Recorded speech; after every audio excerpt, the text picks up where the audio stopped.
OBC हैं, OBC के घर में पैदा हुए इसलिए ओबीसी हैं, गवर्नमेंट हमको सर्टिफिकेट देती है इसलिए भी ओबीसी है। लेकिन हम दिमाग से कब ओबीसी है?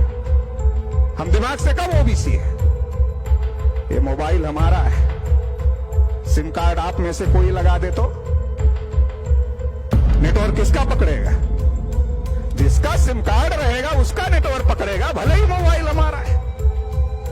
ऐसे ही हमारे ओबीसी लोग हैं, पैदा हुए ओबीसी के घर में, नौकरी लेने के लिए सर्टिफिकेट भी ओबीसी का लगाते हैं, सरकार भी उनको ओबीसी का सर्टिफिकेट दे रही है, लेकिन वो अपने को ओबीसी मानते ही नहीं।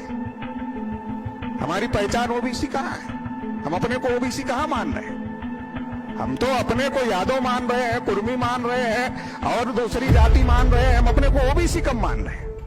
अगर आप शेड्यूल कास्ट के आदमी को पूछो कि कौन हो, तो सबसे पहले कहता मैं शेड्यूल कास्ट हूं, एससी हूं। आप शेड्यूल ट्राइब के आदमी को पूछो आप कौन हो, सबसे पहले कहता मैं शेड्यूल ट्राइब हूं। बाद में जब उसको आप पूछोगे आप उसमें किस जाति के हो, तब वो अपनी जाति का नाम बताता है। लेकिन अगर आप ओबीसी के लोगों को पूछो आप कौन हो, बोलता मैं कुंभी हूं, मैं यादव हूं, मैं मौर्य हूं, मैं कुशवाहा हूं, मैं राजभर हूं, मैं निषाद हूं।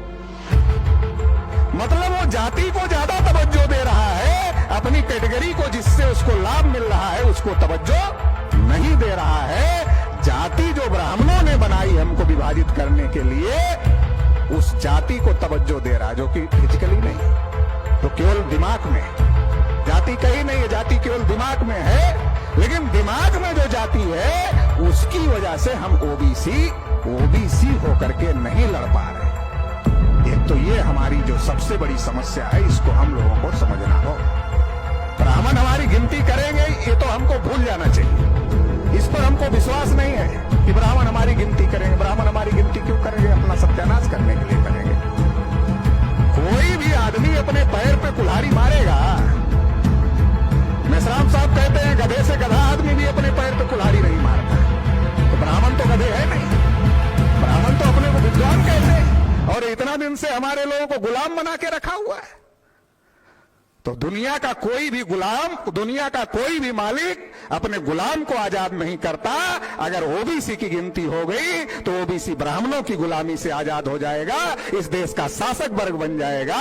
इसलिए कभी भी ब्राह्मण हमारी गिनती करने वाले नहीं।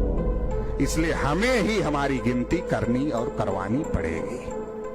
और उसके लिए हम जो जातियों में बटे हुए, जो जाति का बड़ा गर्व और गौरव है, विषय में लिखा गया है कि मराठा लोगों का क्षत्रियत्व का गर्व है। केवल मराठा लोगों को ही नहीं है, ओबीसी की हर जाति अपने को क्षत्रिय बनी घूम रही है।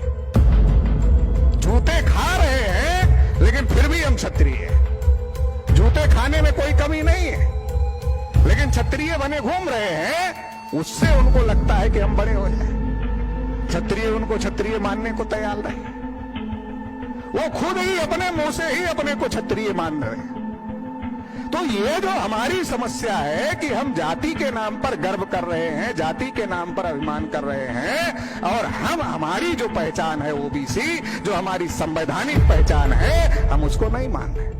और जो हम उसको नहीं मान रहे हैं तो जो हमारे नेता बन रहे हैं वो कैसे बन रहे हैं? वो भी जाति के नाम पर बन रहे हैं।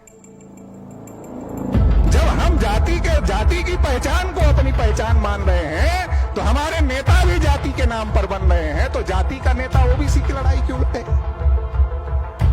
तो जाति के नेता को तो खड़ा ही इसीलिए किया जाता है कि वो दूसरी जाति से झगड़ा कराए। ओबीसी लड़ नहीं रहा है, ऐसा नहीं है। ओबीसी सबसे ज्यादा लड़ रहा है, लेकिन किससे लड़ना ये पता ही नहीं। लड़ तो रहा है, सबसे ज्यादा लड़ रहा है, लेकिन जिससे लड़ना है उससे नहीं लड़ रहा है, बाकी सबसे लड़ रहा है। ओबीसी शेड्यूल कास्ट से लड़ रहा है, ओबीसी शेड्यूल ट्राइब से लड़ रहा है, ओबीसी की जो जातियां ओबीसी में नहीं आई, जो कालेलकर कमीशन में थी, मंडल कमीशन में नहीं आई, मराठाओं से लड़ रहा है, पाटीदारों से लड़ रहा है, जाटों से लड़ रहा है, गुजरों से लड़ रहा है। फिर हिंदू के नाम पर मुसलमानों से लड़ रहा है, सबसे लड़ रहा है। और ओबीसी के अंदर ही ओबीसी लड़ रहा है, एक जाति दूसरी जाति से लड़ रही है। एक जाति का नेता अपनी जाति में आता है, अपनी बिरादरी में आता है, कहता सारी जाति तो आगे चली गई, तुम्हारी पीछे रह गई, ये अपनी बिरादरी पीछे रह गई, इसलिए इकट्ठा हो जाओ। बिरादरी को इकट्ठा कर लेता है और इकट्ठा करने के बाद कांग्रेस से सौदा करता है। कांग्रेस वाले कम देते हैं तो बीजेपी वालों से सौदा करता है कि हमारी जाति के इतने लोग हमारे पीछे हैं, कितना दोगे? तो सौदा कर लेता है। तो तुम्हारी लड़ाई क्या लड़ेगा? जिसको तुम जाति के आधार पर नेता बना रहे हो वो तो सौदा कर रहा है तुम्हारा, तो तुम्हारी लड़ाई क्या लड़ेगा? वो तो तुम्हारी लड़ाई लड़ने वाला नहीं। ये जो जाति आधारित गिनती का मुद्दा है, ये ब्राह्मणों से ओबीसी को अलग करने का मुद्दा है। जो ब्राह्मण ओबीसी के साथ, ओबीसी को ब्राह्मण हिंदू के नाम पर लपेटे में लिए हुए हैं और हिंदू के नाम पर सारा समर्थन ओबीसी का ब्राह्मण ले रहा है, लेकिन जब फल लग रहा है तो फल में कोई हिस्सा नहीं दे रहा है। हिंदू के नाम पर समर्थन सारा ओबीसी का ब्राह्मण ले रहा है, लेकिन जब शासन सत्ता में जा रहा है तो सारा का सारा हिस्सा अकेले ही हड़प रहा है और ओबीसी को कुछ भी नहीं दे रहा है। लेकिन अगर जाति आधारित गिनती हो जाएगी तो ओबीसी जो हिंदू के नाम पर ब्राह्मणों के साथ जुटा हुआ है, ब्राह्मणों के खाते में जमा हुआ है, उसका अलग खाता खुल जाएगा।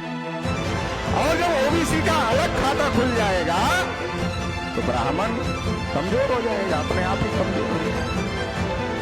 ब्राह्मण अपने आप ही कमजोर हो जाएगा। तो इसलिए ब्राह्मण ये काम कभी भी करने वाला नहीं।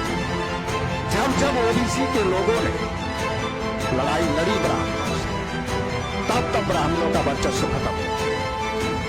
चाहे प्राचीन भारत में आप तथागत बुद्ध के आंदोलन की बात ले लो, या आप मध्यकालीन भारत में संतों का आंदोलन ले लो, या आप आधुनिक भारत में ज्योतिबा फूले, छत्रपति साहू महाराज, पेरियार, बाबा साहब अम्बेडकर का मूवमेंट ले लो। जब भी पिछड़े वर्ग के लोग ब्राह्मणवाद के विरोध में खड़े हुए तो ब्राह्मणों की स्थिति बहुत ज्यादा खराब है। या वर्तमान राजनीतिक परिदृश्य में ले लो, यूपी में पिछड़े वर्ग के लोग खड़े हुए, ब्राह्मणों की पार्टियां गायब हो गई। बिहार में पिछड़े वर्ग के लोग खड़े हुए, ब्राह्मणों की पार्टियां गायब हो गई थी। आपके महाराष्ट्र में खड़े हुए लोग तो ब्राह्मणों की पार्टियों की स्थिति खराब हो गई थी। तो ये जो ओबीसी है, ओबीसी ही ब्राह्मणों को ऑक्सीजन देने का काम कर रहा है। ओबीसी ही ब्राह्मणों को जिंदा रखने का काम कर रहा है। अगर ओबीसी की अलग गिनती हो गई तो जो ब्राह्मणों का वर्चस्व देश पर है, ये वर्चस्व खत्म हो जाएगा। लेकिन जो ब्राह्मणों के विरोध में जो आंदोलन चले, चाहे वो बुद्धिज्म का आंदोलन रहा हो, चाहे वो जैनिज्म का आंदोलन रहा हो, चाहे वो लिंगायतों का आंदोलन रहा हो, चाहे वो सिखिज्म का आंदोलन रहा हो, चाहे वो वारकरी संप्रदाय का आंदोलन रहा हो, ये सारे के सारे आंदोलन पिछड़े वर्ग के लोगों ने चलाए। लेकिन आज की तारीख में उसको एक एक अलग धर्म के नाम पर उसको अलग कर दिया गया है और ओबीसी उससे अलग है। और जो फूले साहू, अंबेडकर और पेरियार का आंदोलन चला, उसको दलित आंदोलन कह दिया और बहुत बड़े पैमाने पर ब्राह्मण ओबीसी को उस आंदोलन से काटने में सफल हो गए। ये तो मैं धन्यवाद देना चाहता हूं माननीय मेश्राम साहब को, बामसेफ संगठन को धन्यवाद देना चाहता हूं कि जब सारे जितने भी अपने को अंबेडकरवादी संगठन कहने वाले लोग हैं, जितने भी अपने को दलित संगठन कहने वाले लोग हैं, उन सारे लोगों ने ब्राह्मणों की जो राजनीति थी, जो ब्राह्मणों का षड्यंत्र था, फूले साहू पेरियार के मूवमेंट का दलितकरण करना, जब वो दलितकरण कर रहे थे तो मेश्राम साहब लगातार घंटे घंटे भर ओबीसी के मुद्दों पर बोल रहे थे, ओबीसी के लोगों को जागृत करने का काम कर रहे थे। और जब ओबीसी के मुद्दों पर मेश्राम साहब बोलते थे तो उस समय ओबीसी के लोग ज्यादा नहीं होते थे, लेकिन फिर भी मेश्राम साहब 1.5 घंटे ओबीसी के मुद्दों पर बोलते थे। बहुत सारे जो शेड्यूल कास्ट के लोगों को बात समझ में नहीं आती थी, वो कहते भी थे कि मीटिंग में ओबीसी के लोग नहीं हैं, ओबीसी के लोग कार्यक्रम करने के लिए पैसा भी नहीं देते हैं, लेकिन फिर भी मेश्राम साहब 1.5 घंटे ओबीसी के मुद्दों पर बोलते हैं, इससे क्या फायदा होने वाला। लेकिन साथियों, फायदा हुआ। आज वो 92 वाला ओबीसी नहीं है, 90 वाला ओबीसी नहीं है, आज 90 और 92 वाला ओबीसी नहीं है, जब मंडल की लड़ाई चल रही थी तो कुछ लोग ही मंडल की लड़ाई लड़ रहे थे, ज्यादातर ओबीसी मंदिर बनाने चले गए। ज्यादातर ओबीसी मंदिर बनाने चले गए थे, वहां भी धोखा हुआ।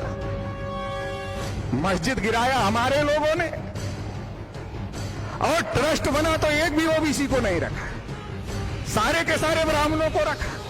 तो अभी ये बात ओबीसी के लोगों को लगातार जो मेश्राम साहब 30-40 साल से समझा रहे थे, वो बात अभी ओबीसी के लोगों को समझ में आ रही है, और बड़े पैमाने पर देश के अंदर ओबीसी जागृत हो गया है। और जब बड़े पैमाने पर देश के अंदर ओबीसी जागृत हो गया तो ब्राह्मणों को इस बात का डर है, इसलिए उन्होंने नरेंद्र मोदी को प्रधानमंत्री बनाया कि ओबीसी जो बड़े पैमाने पर जागृत हो गया है, उसका स्वतंत्र आंदोलन नहीं खड़ा होना चाहिए या वो वामसेप के आंदोलन में नहीं जाना चाहिए। इसलिए उसको काउंटर कैसे किया जाए, तो काउंटर करने का सारा कार्यक्रम चलाने का काम कर रहे हैं। इसलिए हम लोगों को अभी ओबीसी की क्या समस्या है? ओबीसी की समस्या है कि ओबीसी का कोई राष्ट्रीय स्तर पे संगठन नहीं है। ओबीसी का फूले साहू अंबेडकर की विचारधारा पर आधारित राष्ट्रीय स्तर का कोई संगठन नहीं है। ओबीसी के पास कोई ऐसा नेतृत्व नहीं है कि जो ओबीसी के लोग जागृत हैं, उन जागृत ओबीसी के लोगों को भी लीड करे और तेजी से ओबीसी समाज के अंदर चेतना निर्माण करने का काम करे। इस तरीके का लीडरशिप और नेतृत्व का अभाव, एक तो ये ओबीसी की सबसे बड़ी समस्या आज की तारीख में है। संगठन का अभाव ओबीसी की सबसे बड़ी समस्या आज की तारीख में है। मंडल कमीशन से जो लीडरशिप आई थी उभर करके, वो लीडरशिप तो खत्म हो गई। जिन लोगों ने 2011 में ओबीसी की गिनती का मुद्दा उठाया था, आज उठाने लायक है क्या?